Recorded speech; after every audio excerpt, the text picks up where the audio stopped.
I forgot that was a short intro video, that it was shorter than normal. We made it 30 seconds, but hi. Forgot that was a short. Oh wait, my echoes. I knew it. There had to be a sound mess up. There had to be a sound mess up. You were on your own journey there, sir. You were on your own journey there. Sorry, I'm just posting again the link for people to come. Yeah, you're right. Might as well. I will also do the same thing while you're doing it. That's right. That is correct. Hey guys, we are live right now on YouTube. So if you want to come watch us discuss Guardians of the Galaxy 3, then click the link and I'll see you. Hey guys, okay. While Rohan and I are doing social media this thing. I'm hi. ready. I'm ready. Guys, is everything good? Sound is good. Everything is muted. I heard that there is some echo, but I hope everything is fixed. There was just one small issue, but I hope all is good and you guys can. Yeah, okay. All right, guys. Hello and welcome back to another episode of Binge-O-Clock. Hello, morons. Also known as literally the slowest growing podcast in the world. I think I'll take that record right now. Good joob joob. Joob joob joob joob joob joob. Joob joob. Joob Good joob joob joob. joob joob. But as slow as we may grow, I love all of our joob joob. And that's all that matters. That's all that matters. Yes. All you guys are, you hadn't said, all my joob joobs, the league, you guys are here. Hello, welcome. This has literally been one of the most requested streams. Like literally everyone has messaged Guardians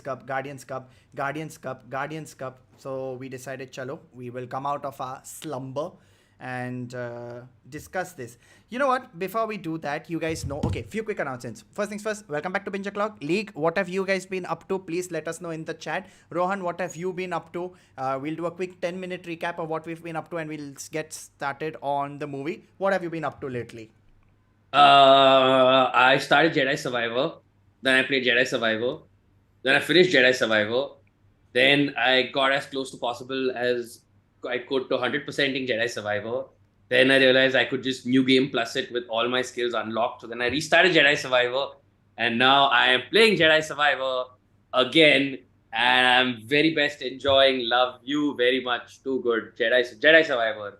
Number one. When you saw me that day at the Guardians of the Galaxy screening, that was the first time that this filthy little mole rat had left his little mole rat hole mole place from playing Jedi Survivor. Might have been the first time in like 3 days. Like I may have like literally gotten myself to the edge of depression with just the amount I broke my daily structure to play Jedi Survivor. I downloaded Friday it released, all right?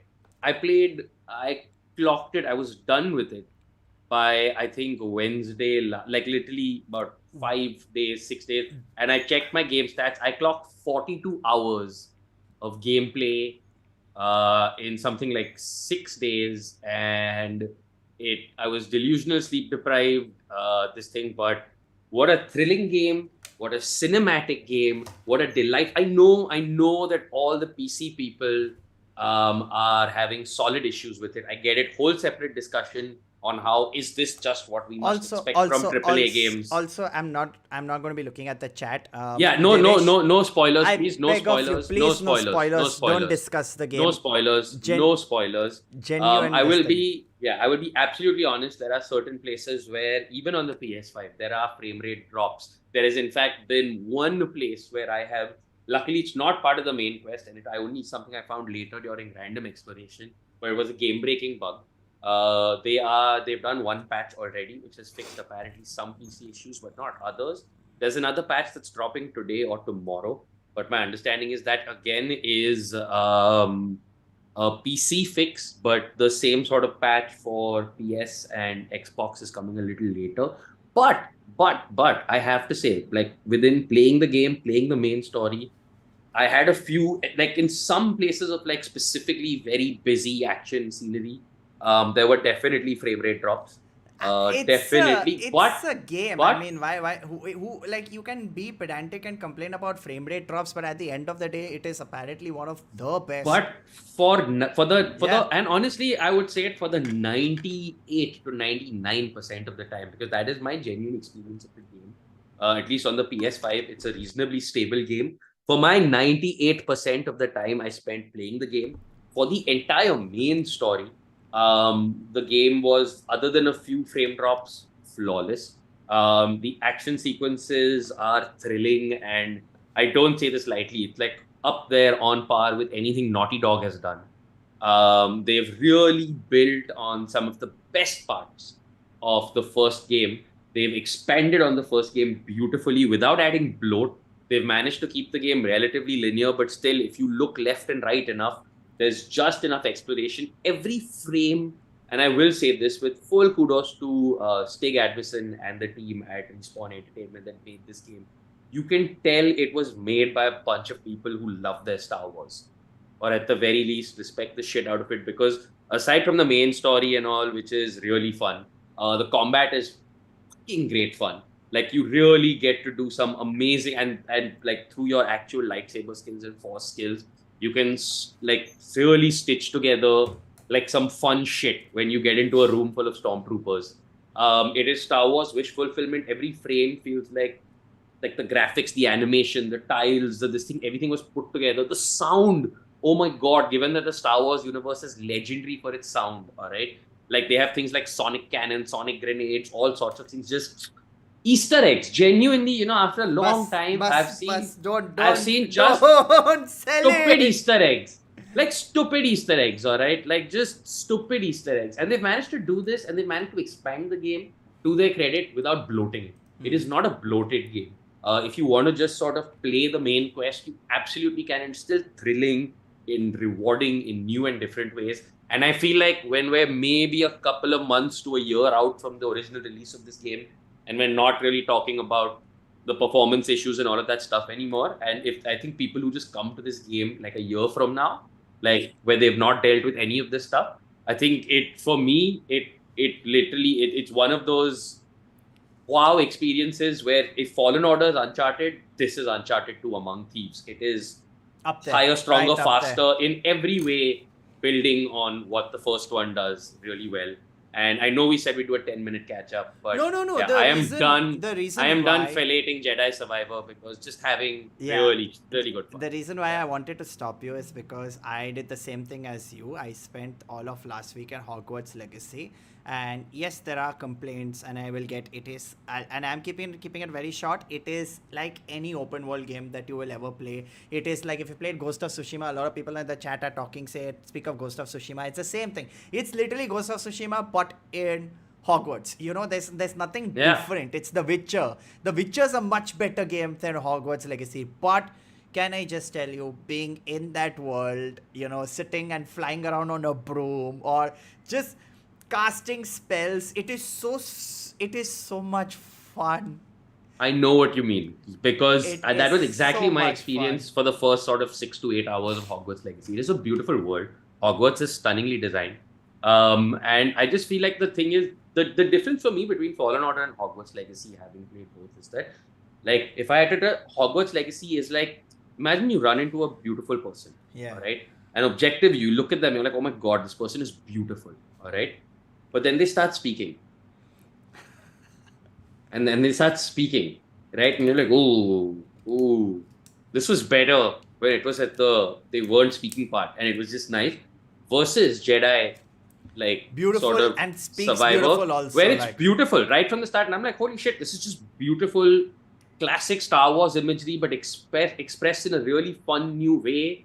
But also, as it keeps progressing, it stays fresh and interesting and cool in the way it sort of drops its lore. Even the side quests, they're not just tedious fetch quests. You can find Easter eggs and dumb things that genuinely will actually just make you stop and be like, I'm so glad somebody spent time coding this little piece of stupidity because it has genuinely gladdened my heart today. Like, just little things like NPC dialogue, right? Like, this is, I think for me, my biggest complaint with Hogwarts Legacy is, like, if I ever, whatever her name was, who invented the flu flames, if I meet her, I will murder this flu flame person because I can't hear another dialogue about, oh my God, you can't imagine how inconvenient travel was before I invented flu powder, which I think she says about 4 million Or times. Right? I must look in high places for Zenobia's gobstones. If you've ever done Oh that my side, God, it's yes, it's okay. yes. Let's just say right now, if you are looking at things to play, let's say this is the recap. We've been busy playing video games, which is why we have disappeared off the face of the earth. We not only did we get caught up in personal stuff, but I would like to say video games is personal stuff. He was he was flying around with I went on a Calcustis. journey, man. Yeah. I went on a journey. And just out of curiosity, before we start the Guardians conversation, like, it's very What did interesting. you name your character? Yeah. What did you name your character? What is your Harry Potter character? Oh, my Harry Potter character. I was feeling especially defiant and rebellious.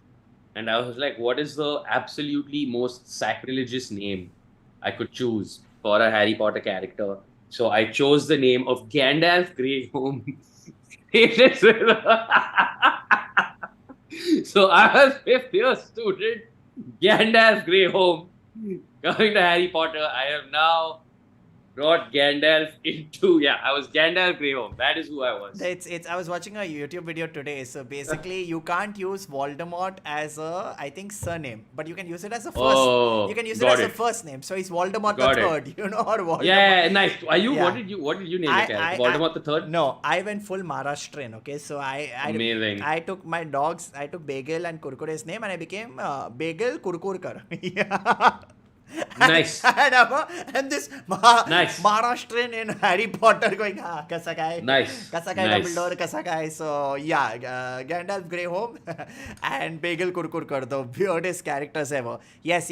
Okay, starting. Manav Khatri, please do a detailed Star Wars timeline video. Yes, Manav, we'll do a full detailed video on Star Wars. Yes, in fact, what I was telling Sahil was, if you guys are up for it ever at any point, I would not mind doing like a 60 to 90 minute playthrough of the first 60 to 90 minutes of Jedi Survivor on Binge-O-Clock stream, because it genuinely is a very thrilling 90-minute opening to the game, and that's why I keep bringing up Uncharted 2 or Uncharted 4, because the opening only this time is just goes, without going into spoilers, it opens on Coruscant, and I have to say, Coruscant in PS5 next gen, very beautiful, Lajwab, Swadisht place. This is why I'm telling you no, because I spent all of last week just playing Harry Potter, and on Sunday I felt a guilt because I'm like, buddy, you can't finish a game in 5 days. You need to do more with your life. You can't. You can. Do that. And you can. Now that you've said this, I'm This like, is where we disagree. This is where we disagree. now I know I have to start tomorrow, which means I'll be gone for You the have next to. 3. Yeah, you have to. 1 month You have to. easily. Or if I No, play no. like If you do Survivor, week. if you do Survivor, you'll be done in a week. Yeah, 1 week. So You'll be done in a week. Yeah. we'll So be- apparently the KOTOR remake is apparently like in development hell, which I'm not sure about. But also, Ali, since you brought up KOTOR, if you haven't played it, Knights of the Old Republic. Okay. The simplest pitch I can make is that it's basically D&D, but in a Star Wars setting. Alright, you choose to become a knight of the very old republic, and then you enter the game, and all your combat is basically just choose a weapon, and then a lot of dice rolling happens. Yeah, but again, it's a great story, and as an indication of how old we are, this genre-defining, mind-bending game of our time is now available as an iPad and iPhone app, and you can just play the game on your phone if you'd like. So There you go, KOTOR, guys. and I have been playing it because I got sub. So this is what happened, right? This is a horrible journey I've been on, Sahil. Like, if you want to talk about how real addiction is, I played Jedi Survivor, and then I played Jedi Survivor again, and then I was like, I can't do this. So I started watching Star Wars Rebels, and then I was like, okay, I can't do this either because I can't just keep watching this thing. So then I was like, okay, what's the easy thing to do? I got KOTOR on my iPad, and I have been playing KOTOR before bed for like an hour every night, I and get it. it's problematic. I understand. No, I don't. I get it. I've been Um, watching all the Harry Potter yeah, movies. This is my wand right now. This is a chopstick kids, just running around like Revelio, Revelio. So spring, I get vroom, I vroom, vroom, totally vroom, get it. vroom. I totally get it. Jup Yeah, jup. kids don't do Star Wars. Okay, guys, we'll do a full-fledged stream about games. We'll do everything. Pratham, thank you for that. Shall we just discuss Guardians, the main thing that we have come here to discuss before we get Yes, sidelined? yes, We've got around 100 people yes. watching. Dosto, please, I beg of you, press the like button and also spam the chat with as much chit-chat you want to. The more you chat, the more YouTube is like, okay, wow, these guys are alive. Oh my God, I need to tell Yeah, more people to, people are watching. That's Yeah. crazy.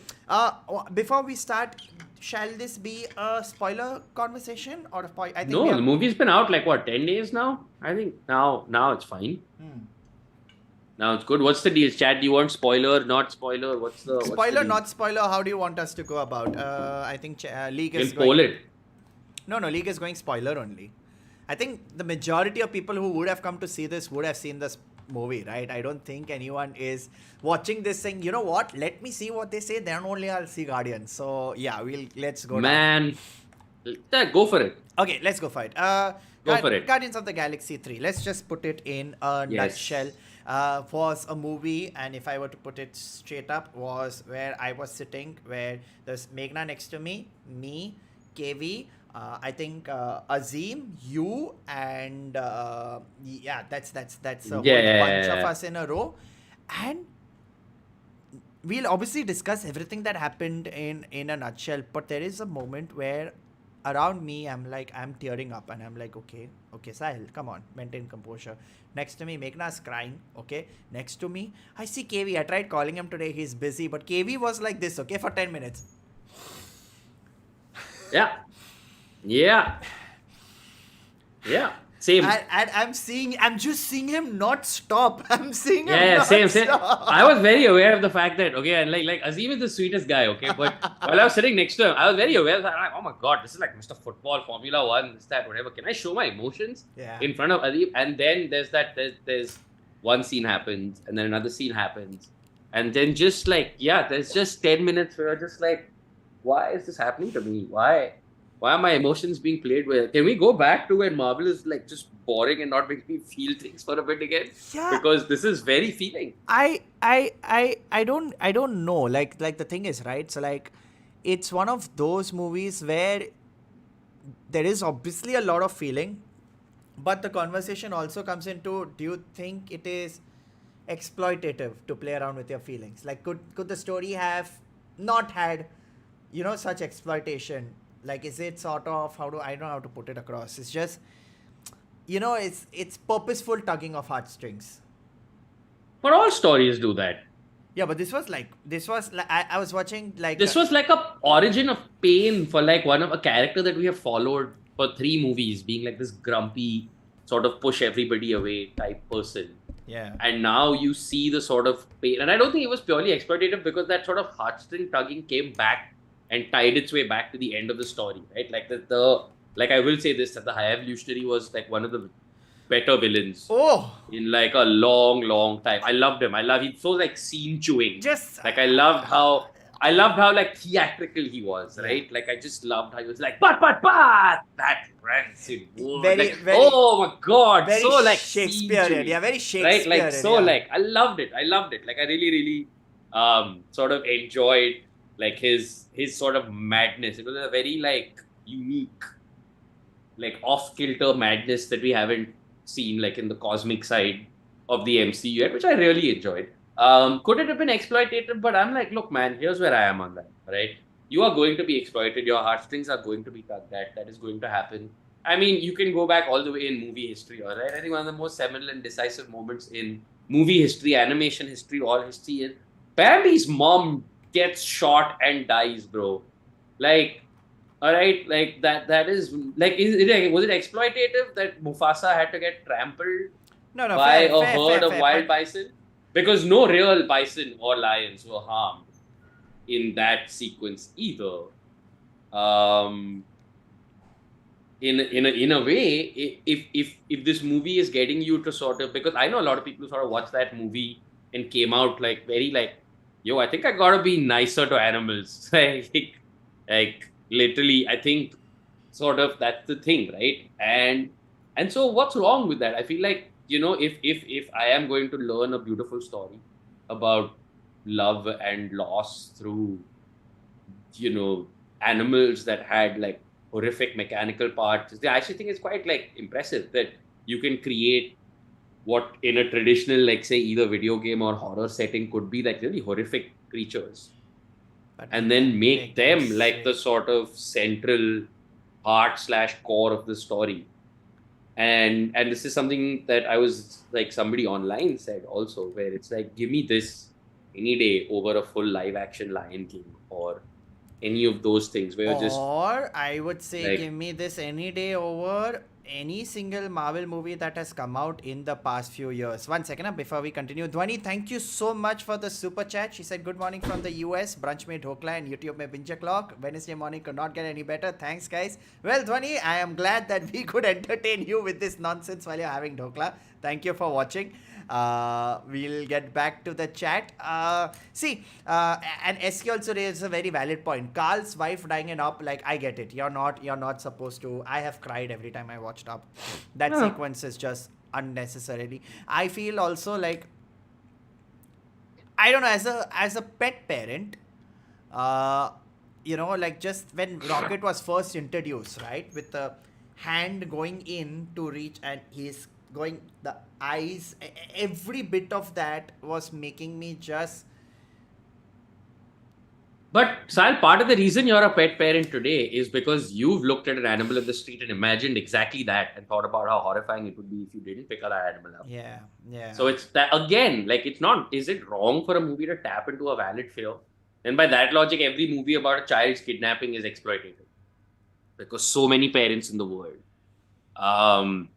Or this thing, like, fundamentally, all movies are essentially created to this things designed to elicit emotions for things that aren't really happening. I mean, Getting you to have, in this case, yes, things are happening. Like, the fact is, you're watching this and you're like, oh my god, I'm so glad it is a Marvel movie. And then deep inside, there's still a voice saying, but no, you know that this is happening, right? yeah, You of do course. So it actually that got you this, thinking about something, and yeah, that's an additional bonus, right? man, yeah. He's right. Like Bradley Cooper, Sean Gunn, they teamed up to give the best mocap performance. And more than Yeah. mocap, I think the animation, man, the face, whoever was in the animating team who has animated the tiny animals, man, when Rocket finally at the end gets all the tiny little raccoons, he opens the cage and there are 20 of them staring, the litter of raccoons. And Oh yeah, yeah, yeah. I am screaming and like I have had ovaries grow pop, and I'm Yeah. like, When that little raccoon puts his hand on Rocket's nose, and there's oh, just that little moment, and then he just picks them all up. oh. That was amazing. Can I tell you, this is a movie that has, you know what, had they not included a story like this that makes you hate the person, so far there has not been a single Marvel movie where you've hated the villain so much that the moment the villain, like, you have that anger, like the villain gets killed and you're like, But that's just amazing storytelling, right? It was very cool. That's this thing of great storytelling, where like, okay, how can I, in this thing, set up a character who you hate from the bottom of your heart, like immediately, right? You kill Bambi's mother. You have him throw Mufasa off a cliff. You have him do things like that, right? I mean, that's the third thing. But you do things like that. So I feel like it fits within this sort of genre of storytelling, right? Like where you take something away from. I mean, Superman had like an entire planet taken away from him. Like is that like emotionally exploitative towards, like, say, genocide or I mean, extinction it's or the same any thing of those like things? Batman like it's exploitative to parenthood. Like, I mean, Or like orphans, right? Like, or whatever. I Like, don't know. I felt with animals again. That's maybe where I'm coming from. As I feel like maybe that, like, as a compliment to the movie, it touched something like uncomfortable inside of you, something real, as opposed to it just being like, oh, look, Vin Diesel will be funny tree. Which I think that's for me, it's not a perfect film, all right? Like, if there's people in the chat who are like, this is not a perfect film, I agree with you. It's not a perfect film. But what I like is that even when it's messy, it's so like ambitiously, beautifully, differently, funly messy because it takes so many things that you could probably, that have actually been what? Sorry, I'm trying to frame my thoughts here. It takes so many things that have been seen as criticisms of comic book movies over the last few years. It is the third part in a franchise. It's not original IP by this point. It is full of CGI and full of all of those things. But he takes all of that and he's like, but all of this used well. All of this used for 6 minutes on a group of sort of mutilated animals, but just played by amazing mocap actors. Like if you go to James Gunn's Instagram account, he's I've got a been bunch following of him, dude. sort Linda of this thing. Like Cardellini, Linda, dude, Teefs was Ashim Chaudhary. yeah, exactly. Chabadi Right? Like G. Teefs was, yeah. It was Chabadi Chabadi G is G, Teefs, dude. That was It's- Chabadi G was like Teefs, right? So there's so much where you take that and even just the idea of CGI and color, right? Like for me, one of the standout sequences is when they try to, that entire Orgo, bit when they- with the Orgo Orgo, Corpo. yeah. Because like when they jump out in those colorful suits Very Pac-Man-y. and they're just sort of bouncing around in space, so Pac-Man-y, Yeah, and then they yeah. sort of land in this thing, and then that entire thing with Nathan Fillion, where he's like, I get it, I have a nephew like that also. Man. This one I love, Man, but this guy, it's like it's just every it's so joke has landed. and it's landed in a way that it hasn't always landed like when others have written. Like when the Russos wrote the Guardians, I feel like in Infinity War, like they made Quill extra stupid, right? Like Yeah, they made yeah. like even Drax, not all of the jokes landed. Some of the bits went on for too long. But at this point, James Gunn knows these characters knows them so very well. perfectly, so intimately that it felt like every line, like coming from them, was perfect. The fact that in this third movie where he has to wrap up so many storylines, he's like, I have 60 seconds of screen time to give that joke, and it matters to have that in the story is amazing. I thought it was totally amazing. I thought it was really, I just love that they just embrace the sort of weirdness of, I love Counter Earth. What a weird concept. It's a What very a fun weird, concept. Very what fun a weird, concept. strange, great. When they just lean into the weird, like what I love is there's a point where, when they first get to Counter Earth, and he's like, it's called Counter Earth, and they see that Statue of Liberty, With him, this yeah, thing with the with and him. I'm like, you know what? This reminds me actually of the goofiest Star Trek. Like, this is Star Trek goofy. Like, when Star Trek used to get super goofy and they were like, oh, we travel back in time and we go here, and they do Counter Earth, all right? And then they create characters like Warping, all right? Like, again, just great sort of CGI and prop work. Like, just Warping, what a great character. Like in the sense, Warping is the sort of thing I would love to have a Warping collectible, like on my shelf at some point, because I've now seen the movie 3 times, and the third time I was literally just admiring the detail on like the Warping in terms of the rockets embedded in the back, and again, all they just so in line with like the High Evolutionary, just sort of Creating his animals. putting and these things together, right? And I thought it was really cool. I thought Adam Warlock was completely pointless. What a waste! What a complete I think he got. I think he waste. just. I think he was just sort of put in there, and they had to resolve it because they had done that post-credit scene in the last announcement third. also, na? But I didn't mind him in the sense that he was there as comic relief. He didn't But get they in the way made of him anything. so stupid. They made him. They made him so stupid. I and like the idea of playing with that he's a child. I hope we get to see more of him at some I point. knew at the end. See, the thing is, right? Like the problem with this movie, and I feel like there are just 2 problems with the movie, which are very Marvel problems. The first thing, they did the classic one, 4-5 people against 1,000 attackers trope towards the end. Where when they are attacking, like just 1,000 faceless monsters. Marvel loves doing it. All superheroes movie love doing it. 1,000 faceless monsters, CGI fuckfest, fight karo, and then all is lost moment and someone winning. It's But I know where you're coming. I'm going to come to that. no. My counter argument to this is, sir, if you are given a scenario where to close things out, you do have to do 6 people versus 1,000 faceless monsters, and you say that, okay, if I do have to do this all over again, I'm going to do this in one take. And I'm going to set it to the Beastie Boys. Oh, No Sleep Till Brooklyn. no And I'm going to denying. prove that one shots, while overused, still have value if beautifully done. Then I, sir, am okay with such hectically, beautifully Listen. choreographed. That sequence will come up top with the Kingsman church fight sequence, where there is that one take, beautiful camera work chaos. Yeah, where yeah. Just I remember sitting in the sitting and just watching and just literally going, Yeah. what are they?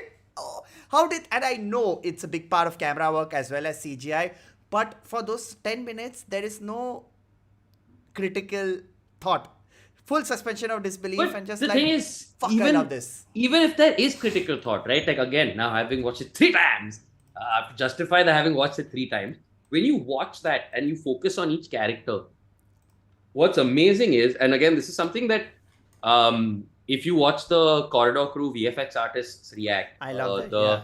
the one that they do about RRR, one of the guys says again another amazing thing, right? Like all these things, like the CGI, the this, that, the slowing down, the focusing on them in action is, can it all tell better story, right? And one of the things that RRR does so well is that it uses action to emphasize story. And I feel like this is one of those movies that does that really, really well. And this scene in particular, because if you watch it in that one take, every time they come to a specific character, you see The exactly what strengths that also. character's strengths are, but also personality, right? Like Groot is essentially capable of only very sort of almost manic acts of spontaneous violence. All right, like literally, like he, because that first shot of him also when he's putting the tree, like he's literally going through this guy, right? And you're like, this creature is capable of incredible violence. It just chooses to be gentle. Then sort of Rocket jumping over him, and in that jump shot, aside from the fact that he's this great shot, you see him sort of with that manic, Yeah, energy that is sort of crazy. back, right? And then it sort of goes to Nebula, and the fact that even her head gets blown off, and it's sort of irrelevant because she's basically the T-1000 by this point. And then Quill sort of throwing those things, and then with complete confidence, just hitting the buzzer while those three get electrocuted. These are such little great. They're so specific to each of the characters and the ways that they fight, Bro, that and the ways that they flow. that 10 right? minute sequence is one of the greatest sequences to have come out of. Like, there will be no point of, I don't remember the last time, like, I'll tell you, for me, like, even if I were to look back, the last time was when he said Avengers Assemble and they all showed up, you started clapping. This was one where my jaw was on the floor because everything was, it was choreographed. It was choreographed. I've spoken about this earlier also, about the hallway fight sequences, and Daredevil, Old Boy, and all. Yeah. Just, it's so Too good. choreographed. It was so good, so good, Just so too good. Just too good. The second criticism that I wanted to talk about, which was Samarpan. Before I was criticizing Samarpan, yes, of course. Samarpan, I said I hope they dial down the cinematic universe shit a little, exactly like this in Marvels too, because the teaser looks good.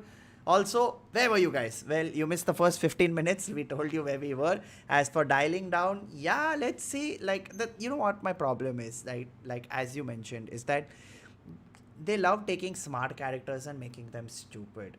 Like Doctor Strange became stupid. They made, as you said, they made Star-Lord stupid. And I know in the Marvels they're going to take some smart characters and make them do stupid things. But like Adam Warlock being dumb was just, oh, he's a dumb guy who'll do jack shit. But at the end, when Peter Quill is dying, yeah, we will use him to. He will be the guy to. Yeah. He'll be there. Deus Ex Warlock, of course. Deus Ex Warlock had to be there. Yeah, had to be. I feel like, but again, he's one of those characters like Captain Marvel, right? In the wrong story, he's so OP. He's so OP. He is very OP, yeah. That there's no way you can really use him in this situation. Like, so that idea of him, I feel like, given that he was forced to sort of play this hand, I feel like the idea of just sort of making him this child who was released from his cocoon too early is great, because it gives you space to be like, look, this character, even if I have not used him well, he's just a child at this point. If you want to use him somewhere in your cinematic universe, go for it. Like, enjoy. But yeah. It did feel like that, and the last criticism apart from everything else, it did feel a bit video gamey. Like, hey, you have to fetch this. Now we go to location A. Okay, it's not at location A, so you have to go to location B. Start new mission. Okay, let's go to location C. Oh my God, ship leaving planet. Start new mission. I'm not being extremely critical. I'm just saying, like, as someone who I saw love a video lot games, so more. I don't see the Yeah, problem with that. I'm Like as long like, as it's got a natural progression. I'm like Like I've played games like this, so I'm like, cool. You go where do you want me to go? Okay, cool. We'll go here. Okay, cool. Where do you want me to also, go? what's great is that every time he sends them on a different fetch quest, he has the niceness to put a nice song because the soundtrack is just like from minute one to minute last. It is too good. It is a Like very every it fetch is. quest gets its own song, and I love it. Like the first set time they sit in this thing, and this is what I mean about use of CGI and this thing as well. Right? The second Peter Quill is like, "Let's go save our friend." There's that, and you see the ship sort of take off sequence, and it looks so cool. It Like looks the very Bowie cool. doing that thing and doing the jumps Man, and sort of in that like sense, since the first Guardians movie, the way James Gunn is so, I have to say it, man. That guy is so, he's so good. He's so dude, good. his background is body horror, right? With films like Slither, Like, etc. So he's very just so good good. at making CGI seem cool. Like, for want of a better word, like he's really good at making it seem just like tactile and gooey, and like it's not just like flat plates in the background, Yeah, right? And I no, really enjoyed that. just music wise, I'm saying, like, for me, the first movie, the reason why Guardians 1 will Oh, dude, always be a hit is because stand literally, out. yeah, the Come and Get Your Love and just all the music being used, and it has never been done before in a Marvel movie, right? It's never, music has never Yeah, been yeah, used to accentuate the scenes. It's always been there at correct. the back. Again, there is another video essay of why Marvel music is so boring and so stagnant, and Guardians was a breakthrough. It's like, hey, Yeah, yeah, no, yeah. we are going to use these fun songs. And the third one was just like, I feel everything, as a lot of people in the chat have said, it was almost like, I don't know whether was this the DC happened after Guardians was done, right? I don't think he would know that he was going to DC. It all happened after he was done with Guardians, right? I think some of it might have been simultaneous. Yeah, because it's almost like a grand fuck you to Marvel. Like, I am giving you this beautiful, this last nugget of my love, and fuck you. मैं जा रहा हूँ. It, I feel like it's less of a fuck you, and it feels more like for me, it's if anything, it's like a beacon for them. It's giving them a roadmap about look, it is possible for people to still. I am proving to you that in the midst of conversations about Marvel fatigue and it's all the same and this that, It's it is possible. still possible for people to love what you make and what you do.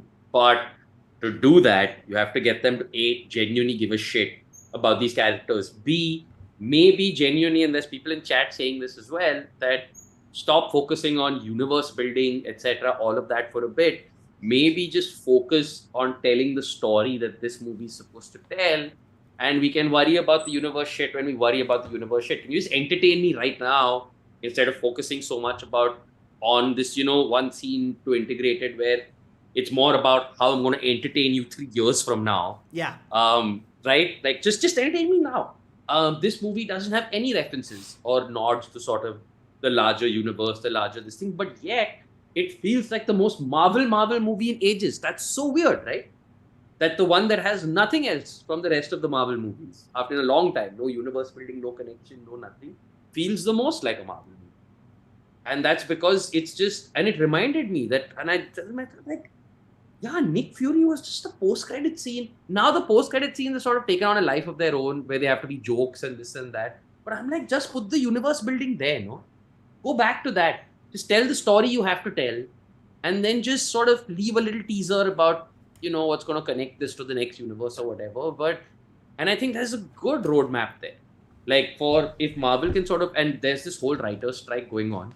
I really hope that somebody at Marvel uses this as an excuse to sort of be like, well, we have to reorganize and reconsider our whole slate. Kang the Conqueror died on the way back to his home planet, and hence, like, just do a Star Wars opening scroll that explains everything away and just sort of I just think, it would be great if they went back to just being like, okay, we're doing Shang-Chi 2. How is Shang-Chi 2 just a great story about Shang-Chi and Shang-Chi's Yeah, family? rather than how Or, does he fit in the universe, or at what point of time will Nick yeah, Fury recruit when will, Shang-Chi, yeah, or like, fuck that, or right? Like, just fuck it. please, for the love of God, leave Howard the Duck alone.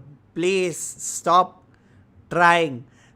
Please But again, he found the least offensive stop way to use trying. him. I know, I get it. I'm just saying stop. It's like that. It's like they are like just एक shot में डालना एक shot में duck को एक shot में तो डालना बस एक ही Use डालना the duck. use the duck Use the एक में duck. डाल देना but in all like seriousness all the I've it's you're absolutely right because after a long time I have seen not only each character have their own purpose but live out their own story and have their own definite conclusion also.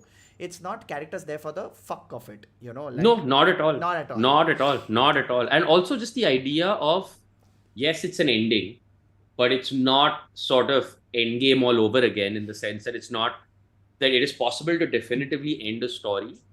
Like, in the sense, nice that he ended the story without killing anybody, but there were at least 6 separate occasions in the movie where I felt like different people were gonna go. And I genuinely held my breath, which A is a testament to how much he's made me care about the characters, and B, just the fact that, oh shit, is this it? Is this it? Except that those then, instead of them dying, end up becoming sort of catalytic moments for them to be like, maybe I need to not be on this journey now. What were the moments? Because see, I'll tell you what I was going to bring. So that when up. Nebula was like, leave the comm with me, Rocket. I'm gonna pilot the cube from here. You get the nowhere thing. I'm like, Nebula's gonna go down with this thing. Then when Drax was shot in the back, yeah, in the orgoscope, Yeah. I was like, finished. Fine, Drax it's is over. done, It's and over. this is gonna be like this thing. Rocket at one point, when she's like, okay, you can come with us. I'm like, no. That can't happen. When Adam Warlock tears Groot apart at the start, you're like, oh shit, really? Is this like Hulk and Thanos? But वो and झाड़ है Loki all over again? झाड़ आ जाता है.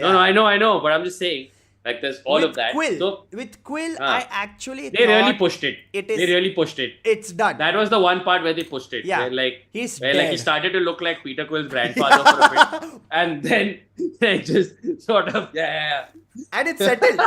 It's settled. His Fugaris is all completely settled after Look, like 1 man. hour. Everybody here who has ever used an oven knows that when you take the souffle out, sometimes it collapses back down, and it's like Chopstick his face but- and let it all fizzle out. But yeah, I actually thought, ho gaya, that's it. He's done. And you know, But I also realized that they couldn't do it because it's the sort of thing that would fall apart the second you thought about it. He died because he went back to get his Zune. Like, that's the only reason he died. Everyone was saved, but he went back to get his Zune, and Because that's it's why the- he died. it's the most important thing for him. More than people, Yeah, but more than everybody his would have friends. been like, yeah, really, like, while Groot is like freezing in space, his poor 3 arms snapping off. वो Like this thing. iPod में भूल गया घर पे मैं लेकर आया था वो तो ना 1-2 गाने हैं वहाँ पे. No. They had to do that just to, like you said, to justify Adam Warlock's Hilarious. transformation to good and sort of Hilarious. becoming a new guardian. Chat has called him Rajni Quill because he's Rajni Quill, yeah, exactly. And then I love मरते मरते जिंदा हो गया. exactly, and I just love that as a result of all of those actions, all of them basically just had this thing where they're like, yo, we've all 5 of us essentially have just been really doing some serious escapism for the last like 8-9 years. Need to get our shit but together. like, yeah, the drugs are wearing off now, and yeah, I just need to get my life together, and I need to go see my family. And Drax like, yeah, guys, I think maybe I'm supposed to be a dad, not a destroyer, and maybe we need to stop running around and doing this, and they sort of use that as points to sort of naturally say goodbye without it having to be like, oh damn, they died. No, it's a very natural. Which worked very well in Endgame. Go I for don't it. want to like discredit that. It worked really well in Endgame. But the fact that it's not repeating those beats, it was nice. Okay, I'm gonna do this. Okay, everybody in the league, everybody who is watching, Adel, welcome to the channel. Adel became a member of the channel. Thank you so much for becoming a member. I will explain membership once the stream ends, but thank you so much, Adel. Okay, I'm going to ask you a question. Before I ask you this question, League, I want all of y'all, please, right now, to press the like button. If anyone is watching and has not pressed it, press the like button and please spam the chat so YouTube knows that the stream is active. There were moments, and I'm now going to call this city bajao moments, where you literally city bajao so loudly with fuck, so well deserved. For Yeah, you yeah. and League also, please tell us what was your top city bajao moment, which I will go back again and again and again to clap and be like, "Bas, you fucking, this was it." I'm done running. That was your city bajao moment. That was the one, dude. He starts walking, and then one by, and you know why I love it is, again, it's not just a slow mo thing. It's a great character moment. He starts walking. Groot doesn't even think twice. Yeah. Right? He starts walking. Groot doesn't even think twice. Cosmo doesn't think twice. He's moving. Even Quill is like, well, if this man, and Gamora is last, right? Like last. But with a resigned... But even then, like, take there's care. this sort of like, okay, I get it. These guys, they're crazy, but what the fuck? At least it's a fight for something. Like, just, that was great. That was a full CD Bajao moment. That, and I think Groot taking out all those guns when Peter Quill is like, hey, Groot, now kill everyone! Now kill everyone! Dude, that was the whole too good. theater was like, I swear I didn't expect it. Right? I'm like, there is no way you're going to come out of that. When he pulls out his guns and oh my god. Oh my god.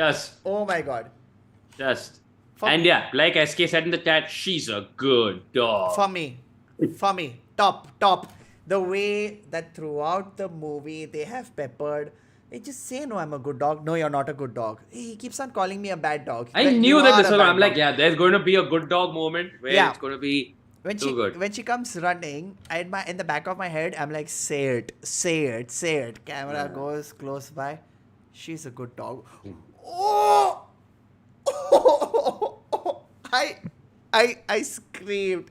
It was too good. I screamed. And too good.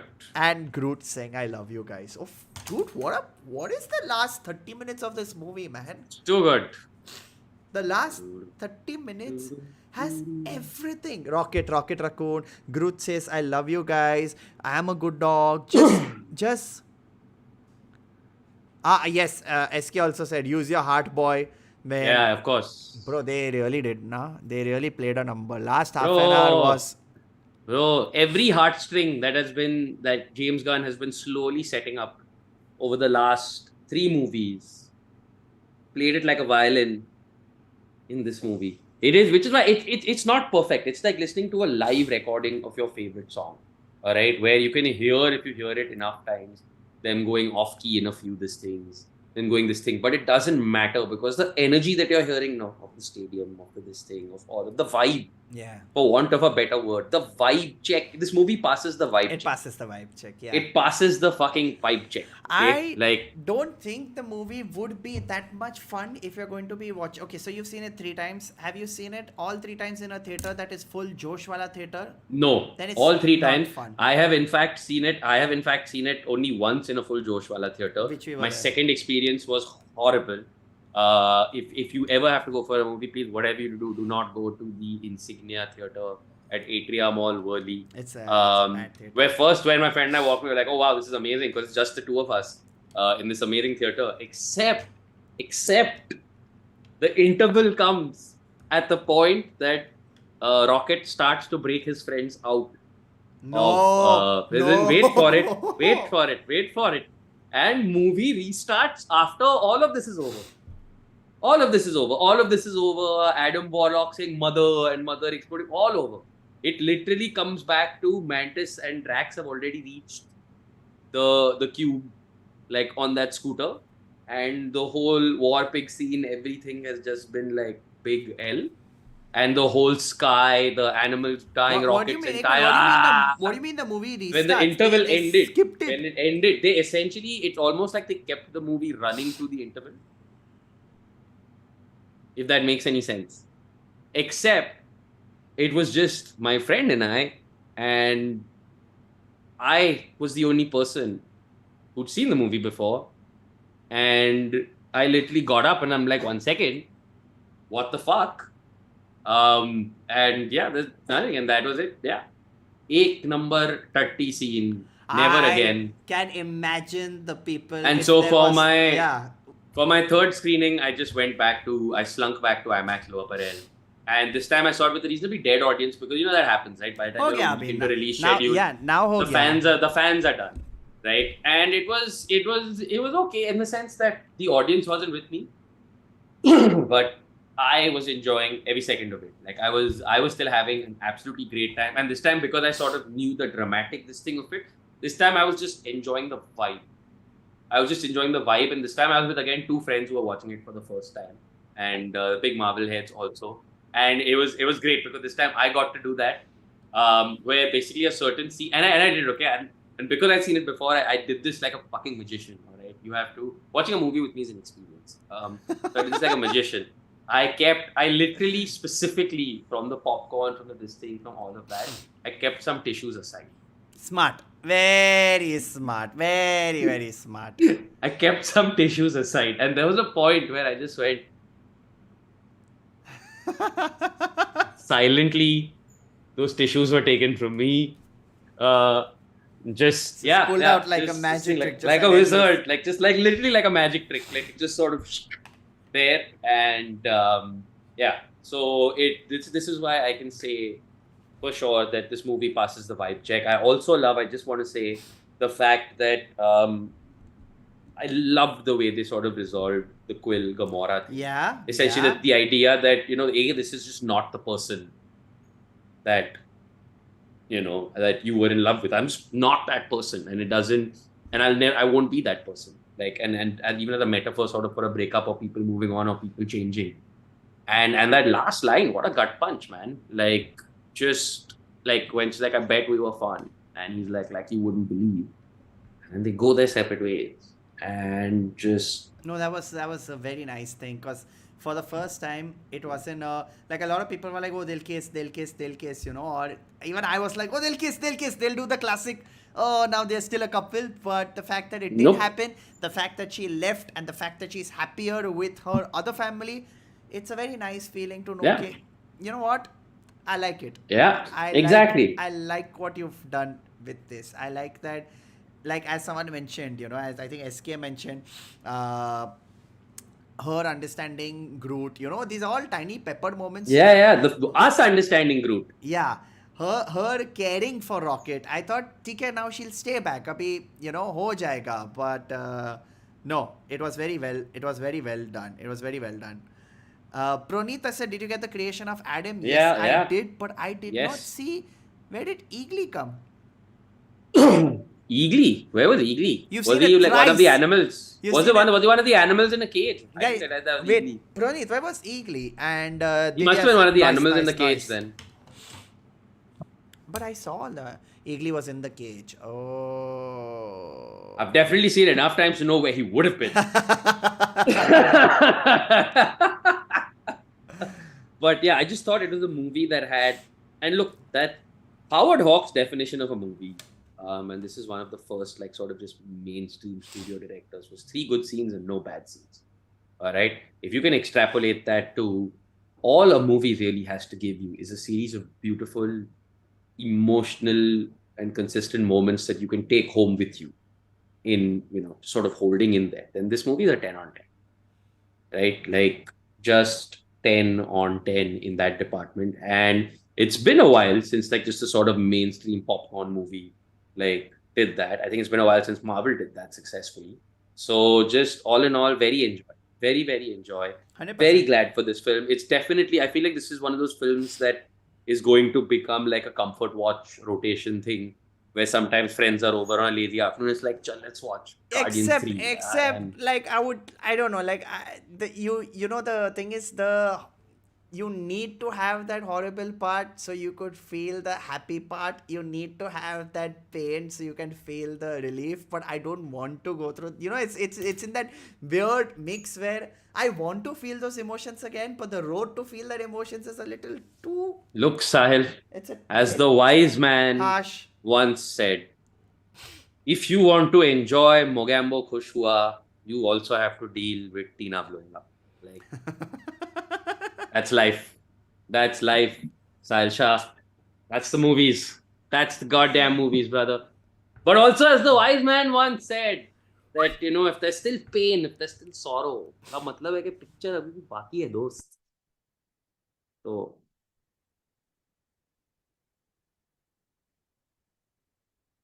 have you muted yourself? Is he trying to call his Yondu needle? Yeah, I was Yeah. yondu needling my my raccoon to come, because I swear, like, Bagel literally looks like Rocket. He's literally got Yeah. the same brown face, and Yes, he does. just give him guns. But the one time where I actually want him for emotional validation, he is not around. Rocket. It's fine. Also, like SK says here, I'm really excited to see what James Gunn is going to do at DC.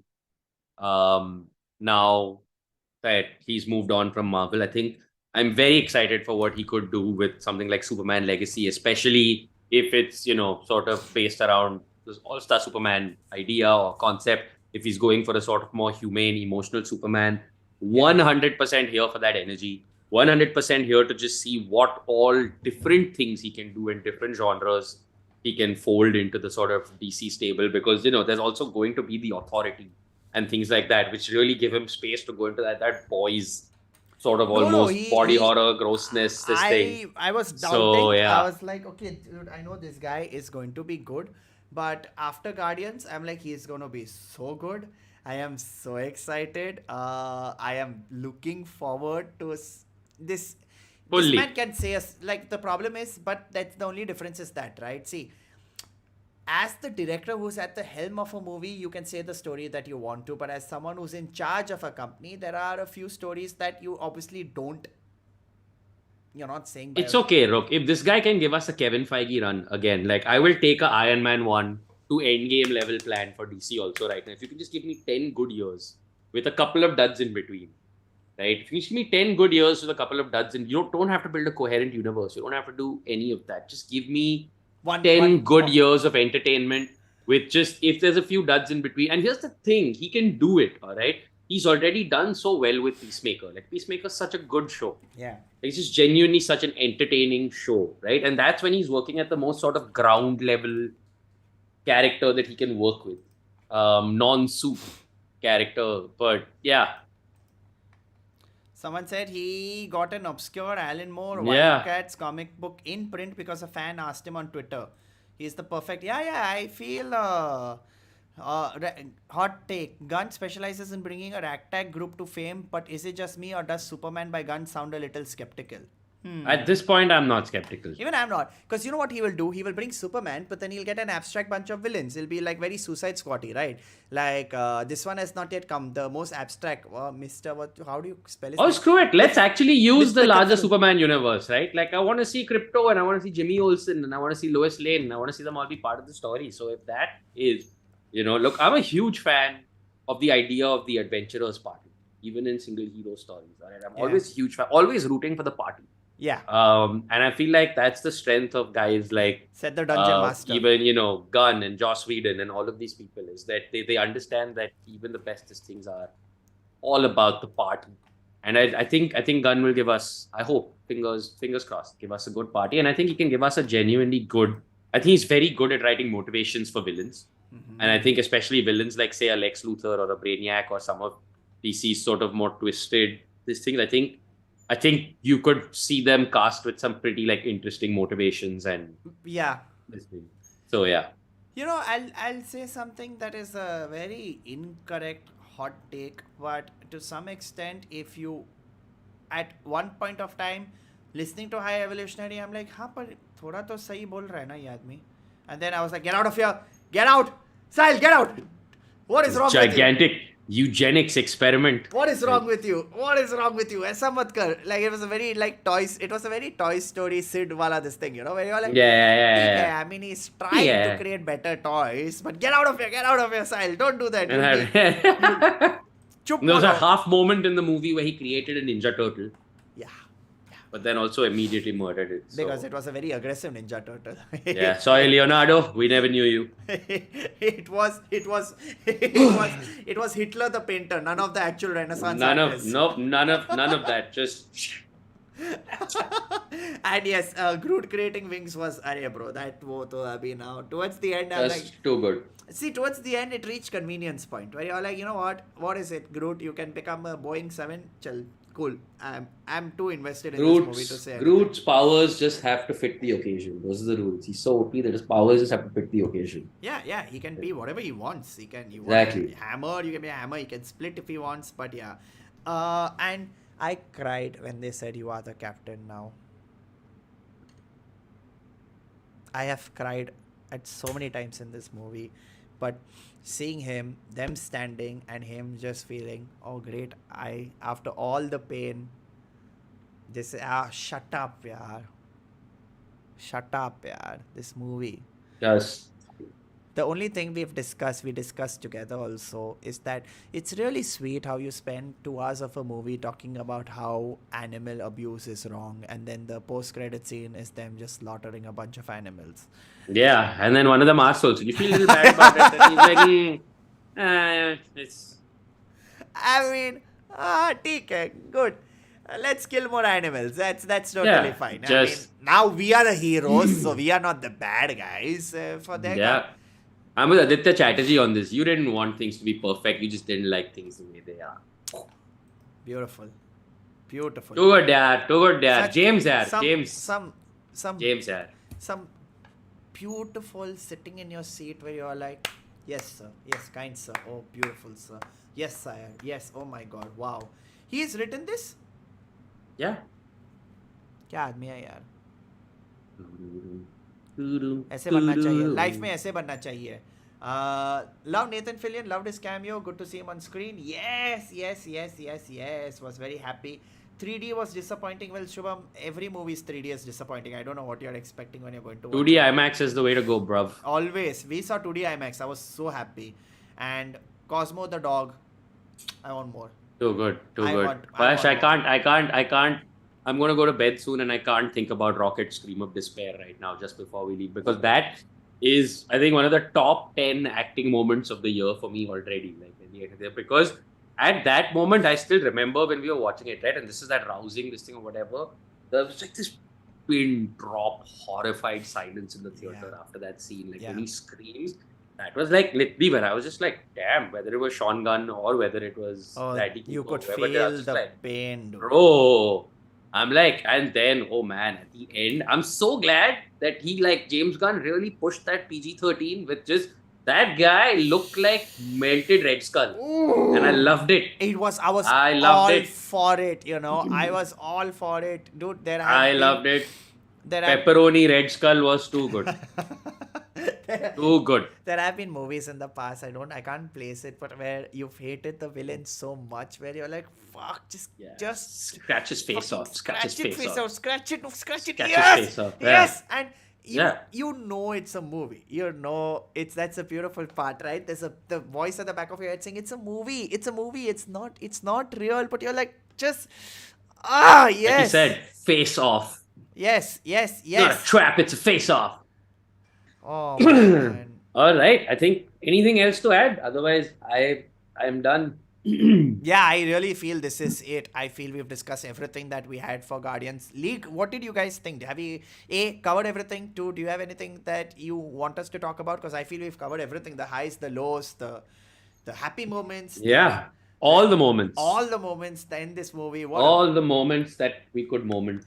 Manasvi, you are talking about Shiv and Tom. That is a different Guardians of the Galaxy happening. The Guardians of the Vesta Royco Galaxy. That conversation will happen in 2 more weeks once we are done with season. Once we're done with the show. Last show? It's the series finale. It's the series finale, brother. Oh yeah, I don't It's the think series finale. Series finale for Barry and for this. Oh shit! Yeah. I don't want that show to go. Nobody Barry. wants that show to go. No, I'm happy with Succession. I'm bored of it. Shut up. You are Oh, not a serious person. dropping bombs and walking away. You are not a serious person. Dropping bombs and walking away. But yeah, we'll save this discussion for the actual. We will definitely be discussing Succession. Yeah, what about talk about Barry? We'll talk about Barry. Why is Queen Charlotte? No idea. Yeah, got it. I think we've discussed everything that we had to. Rohan, announcements before we end.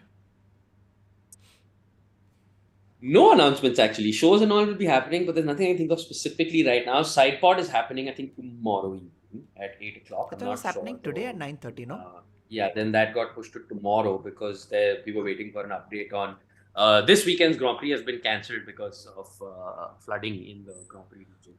I don't know why I'm apologizing for it. Like, BMC. Yeah, that is my announcement. But yeah, other than that, no announcement. Sahil, you please do your announcement. Nothing. If you are in Mumbai this Saturday on the 3rd, we are 20th of May. Sorry, this Saturday on the 20th of May, we are shooting Unpopular Opinions live. This one is with Jose and Cyril. So if you want to come for that, I'll leave a ticket link. And yeah, that's about it. We'll be back. We'll try to be back with another episode of Binge-O-Clock very quickly. Again, now only. Now. अरे. मतलब बंद करके इसके बाद ही आता है. इसके बाद आप जाओ ही नहीं. आप जाओ ही नहीं.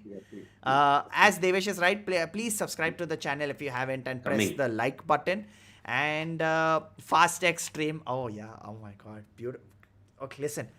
Okay, before we go, there is so much that is happening right now.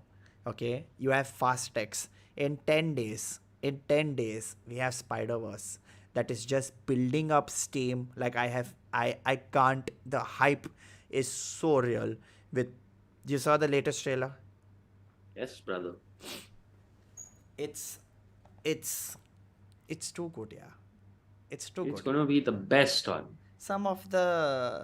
We are next 1-2 months are going to be a lot of fun, my friends. A lot of fun. Yes. Lot of fun. Yes. Lots to talk about. So Flash is coming. Yeah. Flash is coming. Not excited. Thrillingly excited. Flashpoint and the reviews and this thing are great so far. So I'm very excited for Flashpoint. I love Flashpoint, the original animated movie. I'll keep watching it. Reviews are calling it like a superior product so far. So previews at least. So I'm very excited. Fingers crossed. And yeah, that's it. We shall be back with another episode, as Rohan said, right now only. But we'll be back, hopefully, if not right now. अगला हफ्ता तो हम आएंगे. So that is it. Thank you so much, Leak, for coming, watching, and welcome back to the Binge-O-Clock stream. I am also leaving a link in the chat for our Reddit page. Okay, reddit.com/r/Binge-O-Clockers. Please join the Reddit. I want to keep the Reddit active. There are drop your memes, have a fan conversation, get to know each other. Be active on the Reddit page, and I've just started becoming a little active on Reddit, so I'll try coming in and chatting with you guys. And yeah, that's about it. Thank you so much for watching. We shall see you all very, very soon. Till next time, Rohan, bye. Have a good one. Leak, bye. Thank you, everybody, and good night. Hey shit, where's my ending music? That's my ending music.